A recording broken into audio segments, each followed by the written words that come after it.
Scaduti oggi i termini per la presentazione di candidati a liste per le elezioni del 20 e 21 settembre, 10 gli sfidanti in campo contro Luca Zaia per la presidenza della regione, ma per due di loro candidatura già a rischio. Il politologo Paolo Feltrini: elezioni piene di novità, dal numero di candidati al periodo di voto. Saranno una sorta di esperimento, dice, il rischio di bassa affluenza c'è. Chiuse le liste anche per le comunali, 41 l'amministrazione Rinnovo, la maggior parte nel bellunese e nel padovano, riflettori puntati sulle due sfide più attese, Venezia e Castelfranco. Picco di contagi al nord-est, ma il virologo Giorgio Palù avverte: non si deve parlare di una seconda ondata, il virus è cambiato, garantire la scuola è fondamentale. Assurda tragedia nella notte nel Veronese, il ragazzo si sporge con la testa fuori dal finestrino dell'auto e colpisce il palo di recinzione di un vigneto, nulla da fare per il giovane. 11 anni fa la tragedia di Falco, oggi come ieri la commozione nel ricordo dei 4 componenti dell'equipaggio del Suen che persero la vita precipitando ai piedi del Cristallo, a Cortina d'Ampezzo.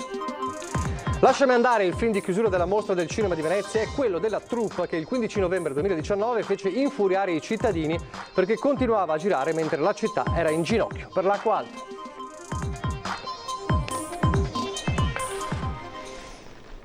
Telespettatori di Antenna 3, il telegiornale del Veneto, ben ritrovati. Allora, in primo piano, come sempre, diamo un'occhiata subito alla tabella dei contagi e del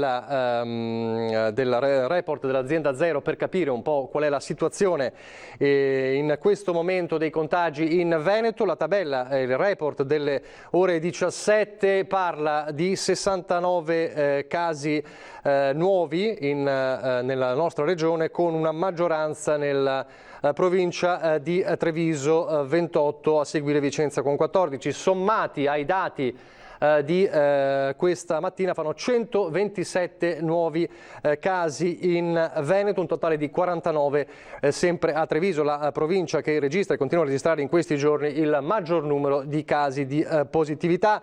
E come sempre, scorrendo poi il report dell'azienda Zero, possiamo notare come sono 125 i pazienti ricoverati in area non critica e 6 in terapia intensiva, un dato che non cambia. Nelle ultime ore non si sono registrati i decessi, insomma l'importanza anche di questa notizia. L'elemento nuovo importante è che appunto c'è una scalata di classifica, chiamiamolo così, a livello nazionale, perché il Lazio oggi è la regione che registra il maggior numero di contagiati con 215 e di ricoverati con sintomi, superando quindi la Lombardia. Il Veneto si attesta, secondo i dati del Ministero della Salute, al terzo posto, questo a livello nazionale. Dunque questa novità del Lazio come prima regione per contagi registrati. Non so se abbiamo già la possibilità di avere il servizio sulla politica, chiedo alla regia perché era in dirittura d'arrivo, ce l'abbiamo, perfetto. Allora torneremo fra poco a parlare dei contagi e del picco di contagi con le parole del professor Giorgio Palù. Prima però diamo un'occhiata alla pagina politica. Oggi infatti scadevano i termini per la presentazione ufficiale di candidati e liste per le elezioni del 20 e 21 settembre. Partiamo dalle elezioni regionali, 19 le liste e ben 11 gli sfidanti totali. Non era mai successo prima, 10 sfidanti contro Luca Zaia per la presidenza della regione. Per due di loro però già c'è un rischio, una candidatura a rischio. Sentiamo.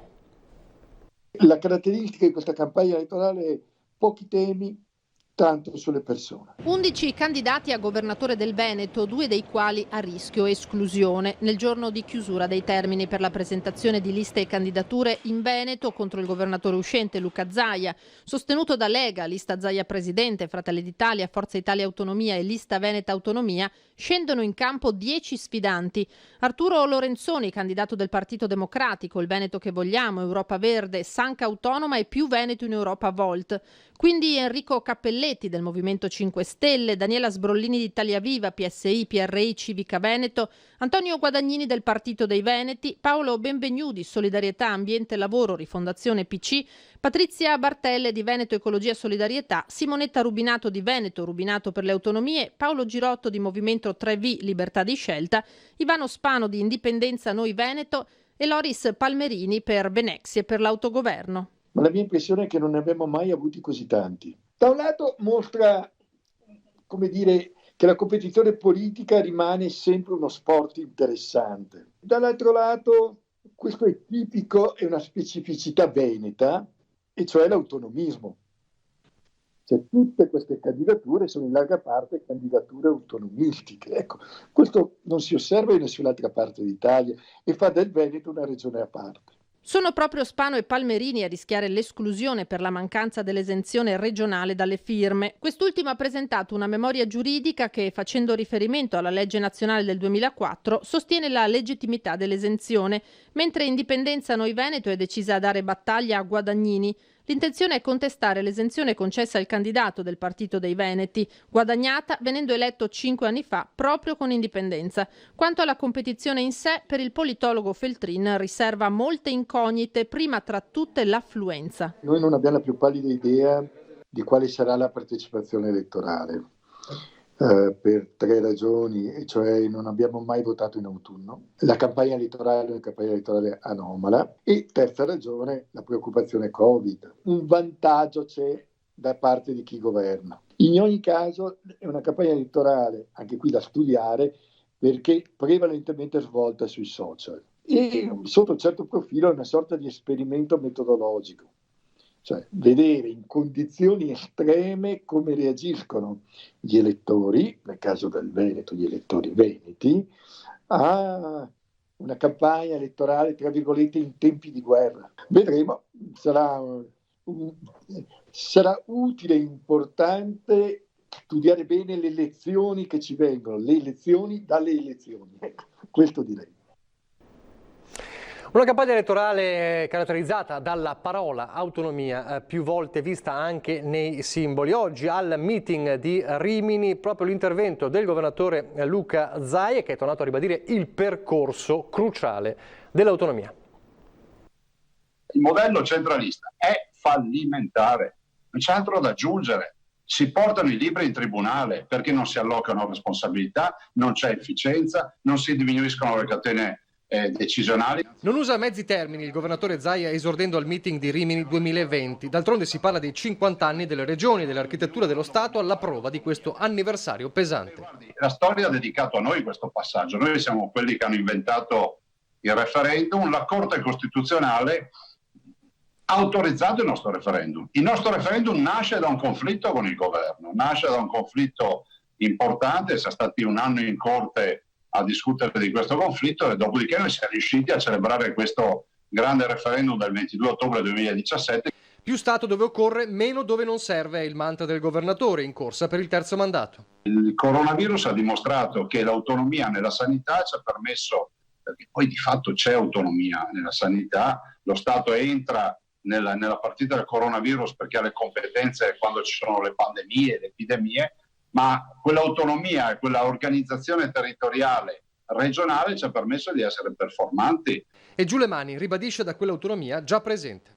Qualcuno mi ha detto che, mi sembra aver capito che qualcuno forse a causa dei colpi di sole a Roma ha deciso di riportare competenze allo Stato centrale, a parte che è fallimentare una visione del genere, però penso anche che se qualcuno volesse mettere in dubbio l'autonomia, ad esempio quella buona dose di autonomia che abbiamo nella sanità, io ho già detto che i veneti andranno a referendum e diranno loro se vogliono essere curati dal Ministero della Salute di Roma, senza nulla togliere al Ministro della Salute o piuttosto che della loro regione.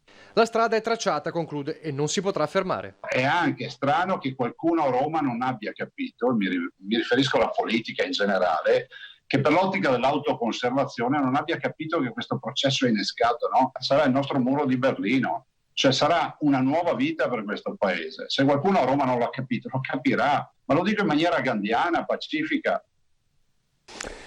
Tra i principali sfidanti del governatore Luca Zaia, Arturo Lorenzoni, il candidato governatore del centro-sinistra, che oggi ha presentato ufficialmente i candidati della civica Veneto che vogliamo, una delle 5 liste che sostengono la sua corsa a governatore, una lista nata sulla scia dell'esperienza civica maturata dallo stesso Lorenzoni 3 anni fa per le comunali di Padova. 55 candidati in tutto, 29 sono donne, 26 sono uomini.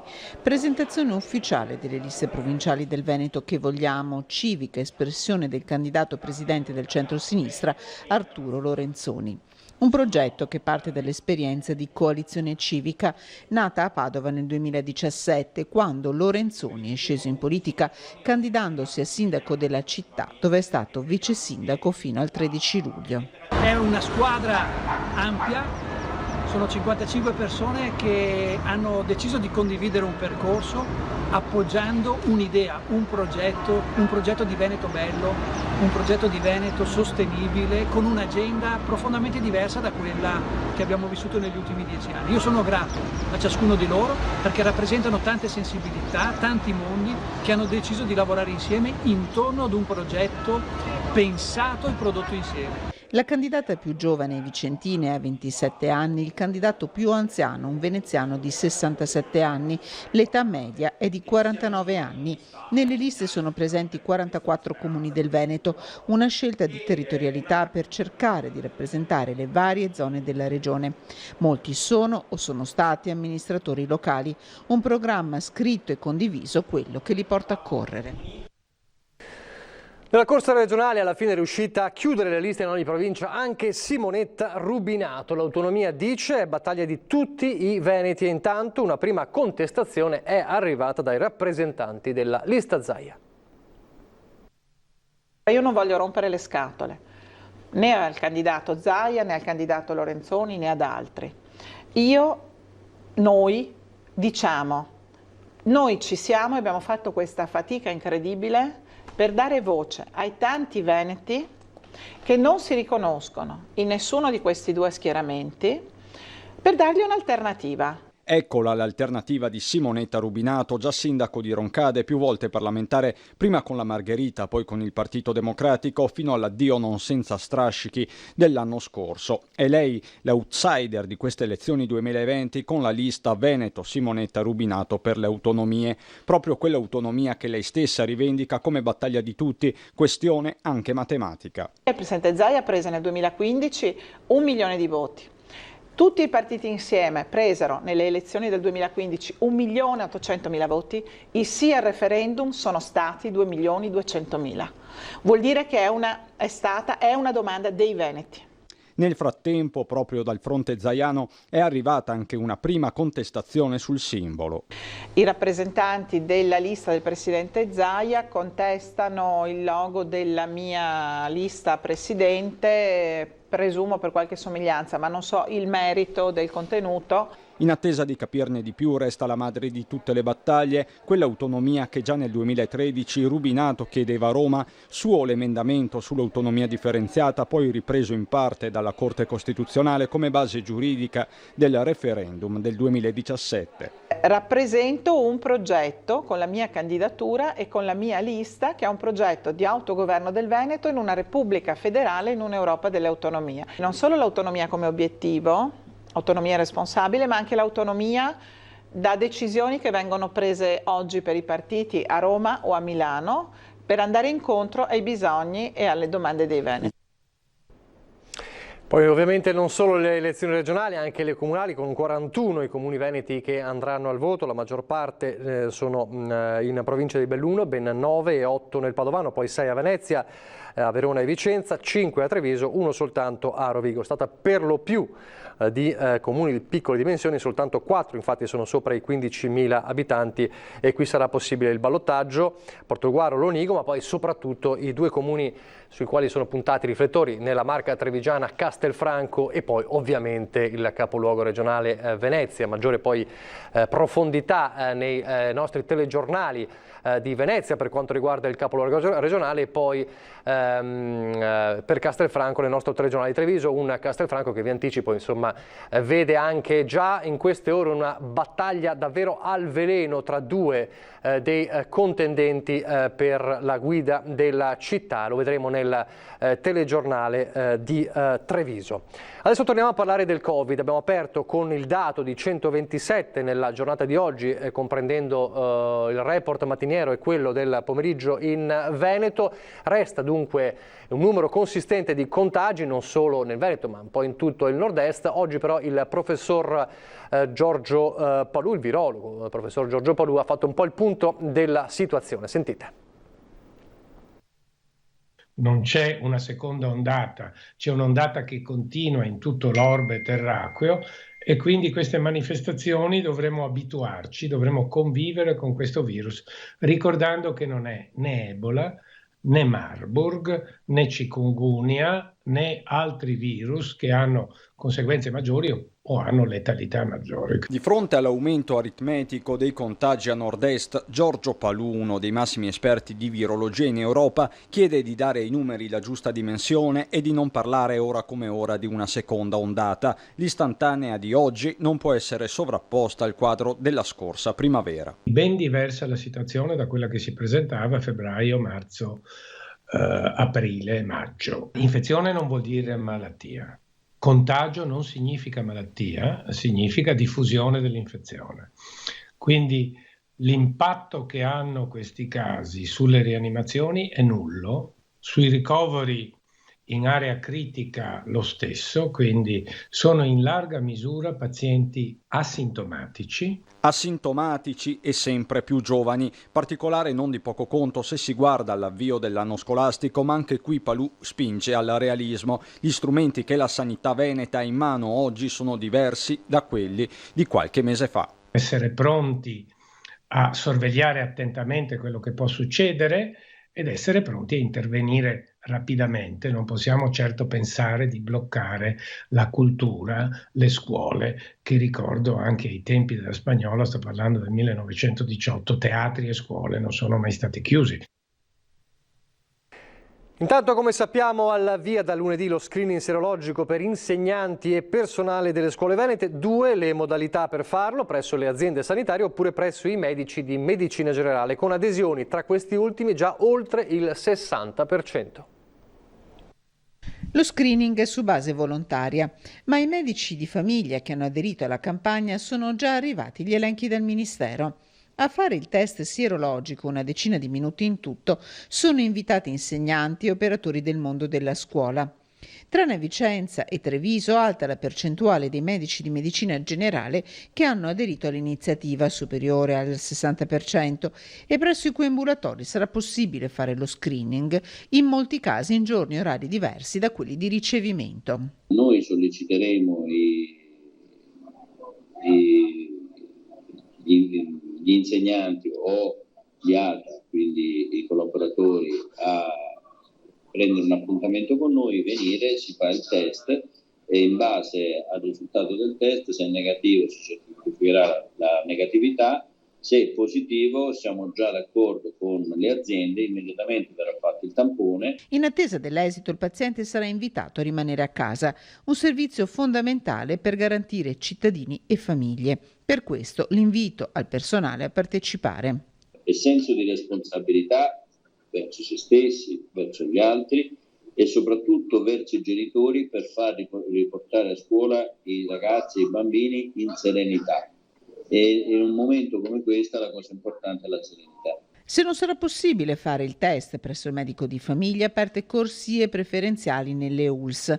Per quanto riguarda l'ULSS 6 e Euganea, il personale della scuola è invitato a prenotare il test tramite i canali online nell'apposito servizio riservato al personale scolastico.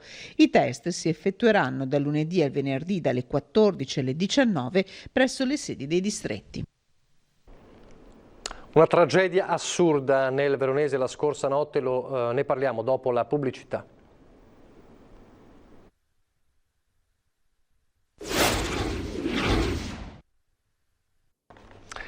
Rieccoci in diretta, il telegiornale del Veneto. Dunque ripartiamo dalla cronaca della tragedia assurda avvenuta la scorsa notte ad Affi. Siamo appunto in provincia di Verona, dove un ventenne di Sant'Ambrogio di Valpolicella è morto dopo essersi sporto dal finestrino dell'auto. Il giovane viaggiava in compagnia di 4 amici coetanei, ha sbattuto la testa contro il palo della recinzione di un vigneto, restando ucciso sul colpo. La tragedia avvenuta lungo la strada che da Affi porta a Incaffi. Sono accorsi i sanitari del 118 che hanno solo potuto constatare il decesso praticamente immediato del ragazzo sotto gli occhi dei suoi amici. Dai primi accertamenti dei carabinieri sembra che il gruppo di giovani avesse trascorso la serata sul lago e stesse tornando verso un bed and breakfast della zona dove tre dei ragazzi alloggiano per un periodo di vacanza. Adesso nel Padovano un mese fa era accaduto a Campodarsego, nel pomeriggio di ieri a Cadoneghe, 21 i giovani del Bangladesh rintracciati a piedi lungo la strada regionale 308 del Santo. Camminavano a piedi in fila indiana lungo la strada regionale 308. Sono passate da poco le 17 di venerdì quando un gruppo di 21 giovani bengalesi tra i 17 e i 30 anni sono stati bloccati dagli agenti della polizia locale di Cadoneghe e dei carabinieri. Stavano arrivando da nord, da Castelfranco, ed erano diretti, secondo i loro racconti, verso la stazione di Padova, destinazione Milano. Sul posto è arrivato anche il sindaco di Cadoneghe, Marco Schiesaro. Ai giovani che parlavano un inglese stentato è stata data dell'acqua. In buone condizioni hanno raccontato di essere arrivati a piedi dal confine sloveno e di avere camminato per giorni. In tasca, racconta il sindaco, avevano soldi e cellulari a farli scendere nella zona, probabilmente un camion o un pullman. In serata i giovani bengalesi sono stati accompagnati su un pullman della polizia in questura a Padova, dove sono stati identificati. Tutti sono stati portati in ospedale dove sono stati sottoposti al tampone. È il secondo caso lungo la nuova statale del Santo, come è conosciuta questa arteria. Il 10 luglio, all'altezza della discarica di Campodarsego, un pullman aveva scaricato una trentina di profughi entrati dal confine sloveno che avevano raccontato di essere diretti a Bologna. Negli ultimi mesi, nelle ultime settimane si verifica molto spesso. Dobbiamo, e le forze di polizia, io lo chiedo alla magistratura, di indagare su perché costantemente vengono abbandonati decine e decine di immigrati clandestini, tutti provenienti dal Bangladesh, sulla rotta autostradale e stradale che arriva da est in direzione Padova. Qui c'è qualcuno che ci sta guadagnando tanti soldi, è ora di dire basta. 11 anni fa la tragedia di Falco, oggi come ieri la commozione nel ricordo dei 4 componenti dell'equipaggio del Suem che persero la vita precipitando ai piedi del Cristallo a Cortina d'Ampezzo. Fabrizio, Dario, Marco e Stefano erano componenti dell'equipaggio dell'elicottero del Suem che nel pomeriggio di 11 anni fa si alzò in volo dalla piazzola di Pieve di Cadore per effettuare una ricognizione nella zona di Rio Gere. Una missione come tante, eseguita dopo un violento episodio di maltempo che smosse materiale franoso. Era necessario scongiurare che il fiume di fango e detriti avesse coinvolto qualche escursionista. 4 minuti dopo le 15 il rotore dell'elicottero toccò un cavo elettrico. Falco si avvitò su se stesso e precipitando si schiantò sul letto limaccioso del torrente. Nulla fu più come prima dopo quel 22 agosto che ogni anno si ricorda con rinnovata commozione. Questo sicuramente ha un suo sapore particolare di tristezza e di dolore, anche perché sono delle persone che cercavano di andare a aiutare chi aveva bisogno. Furono gli stessi uomini del soccorso alpino a recuperare i corpi dei loro sfortunati compagni di viaggio che nel pomeriggio sono stati ricordati con una messa in suffragio nella Basilica Minore di Cortina. L'inchiesta sull'incidente fu archiviata, da allora a gran voce chi vola chiede sia dato un senso alla legge regionale sugli ostacoli al volo licenziata dalla Regione Veneto nel 2012. In Parlamento giacciono 3 progetti di legge indirizzati a risolvere le criticità segnalate dal soccorso alpino dell'UNCEM e la necessità di una norma certa non è più procrastinabile, dice il presidente della provincia Roberto Padrin. È arrivata una proposta per cercare appunto di segnalare quelle che sono un po', come è accaduto purtroppo in quel drammatico 22 agosto del 2009, la mancanza anche di una particolare segnalazione di pericolo e di cavi per coloro i quali appunto effettuano dei voli in situazioni di maltempo, di notte, quindi magari dove c'è una maggior probabilità che possano accadere degli incidenti. Adesso parliamo della mostra del cinema, o meglio del film che chiuderà la 77esima mostra del cinema, Lasciami andare. Ed è un film che in parte i veneziani ma anche i telespettatori di Antena 3 conoscono. Perché? Perché una troupe di questo film girò una parte di scene proprio a Venezia, era il 15 novembre scorso, erano i giorni drammatici dell'Acqua Grande e la troupe continuò a girare nei pressi di una piazza San Marco allagata, facendo infuriare i veneziani e anche il sindaco, e noi eravamo lì, la troupe di Antena 3 era lì per documentare questa situazione, guardate. Un film che tra gli altri avrà un compito importante che forse è passato un po' sotto traccia: chiudere l'incidente diplomatico che si era aperto il 15 novembre 2019, nei giorni della tragica Quarta. Il thriller di chiusura della 77esima Mostra Internazionale d'Arte Cinematografica di Venezia, Lasciami andare, con la regia di Stefano Mordini e la presenza di un grande cast con Stefano Accorsi, Valeria Golino, Maria Sansa, Serena Rossi ed altri, fece infuriare il sindaco e molti veneziani. La scelta su questo film è stata dettata esclusivamente da motivazioni artistiche, ma c'è un curioso retroscena. Stanno girando nonostante la situazione e devo dire che non ci hanno trattato nemmeno tanto bene, però adesso provo magari ad avvicinarli quando terminano la scena. In una piazza San Marco sommersa dall'acqua, the show must go on. Così, quel giorno, l'attrice principale Valeria Golino aveva risposto al microfono del nostro Christian Arboit. Signora Golino, siamo in diretta su Antena 3. Cosa ne pensa di questa Venezia ferita? Beh, ferita, sì. Come no? Fa male? Beh, certo. Ecco, sì Nicola, non è... Sì, però allora, ho bisogno che voi andiate di là, ho bisogno che non intervistiate l'attrice, noi stiamo lavorando. Indignati i cittadini e commercianti, dura la reazione del sindaco Luigi Brugnaro, che in prima persona si schierò per allontanare la troupe. Siamo andati via io, siamo andati via perché ho detto che si vergognano, e quelli sono quelli che vogliono raccontare la Venezia che non c'è. Sarebbero i famosi partito del no, i rancorosi, quelli che sanno sempre tutto loro, gli scienziati, seori, prepotenti, arroganti e ignoranti. Quindi li abbiamo andati via proprio cacciati. Cacciati, li abbiamo cacciati, con la polizia, con le forze dell'ordine abbiamo andati via tutti. Una certa soddisfazione anche. Ma Valeria Golino, Stefano Corsi gli hanno detto qualcosa? Non me ne frega niente cosa dicono, non so cosa mi hanno detto, posso dirgli soltanto che si vergognano. Sul tappeto rosso della mostra scoppierà la pace con la città? Il film di chiusura non è quello di apertura, commentano tra il serio e il faceto alcuni addetti ai lavori. Incidente diplomatico chiuso? Non resta che aspettare. Vedremo che accadrà. Vi ricordo, siamo in chiusura all'appuntamento di Ring, perché ovviamente abbiamo visto, è partita ufficialmente l'ultimo rush finale, l'ultimo mese di campagna elettorale. Ring raddoppia. Dalla prossima settimana l'approfondimento politico del lunedì sera di Antena 3 andrà in onda anche il martedì. Entra nel vivo dunque la campagna elettorale, e quindi per offrire un'informazione ancora più ampia e capillare, Ring raddoppia lo spazio dedicato ai temi caldi, anche ai candidati, per essere sempre aggiornati, per farsi un'opinione, per un'informazione autorevole, libera e di qualità. Dunque l'appuntamento con Ring ogni lunedì e anche il martedì dalle 21:15 su Antena 3. Vi lascio al meteo, arrivederci.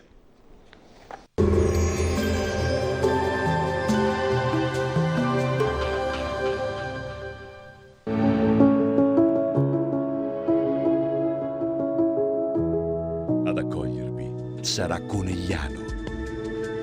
Bentrovati al meteo. Un'intensa perturbazione atlantica metterà fine all'ondata di caldo africano a suon di forti temporali. Il dettaglio di domenica 23 agosto.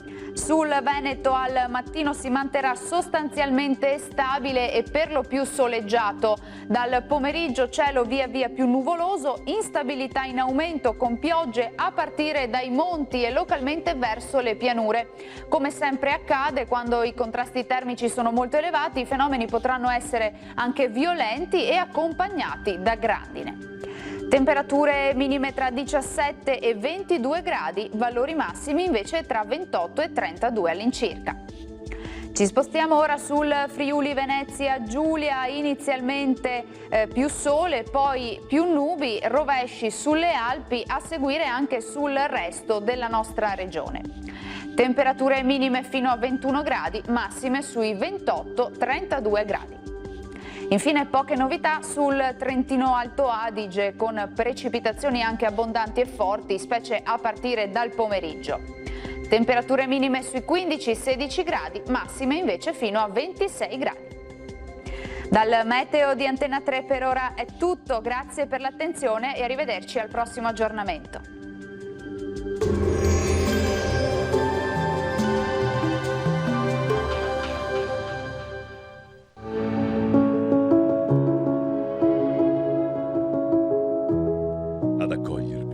sarà Conegliano.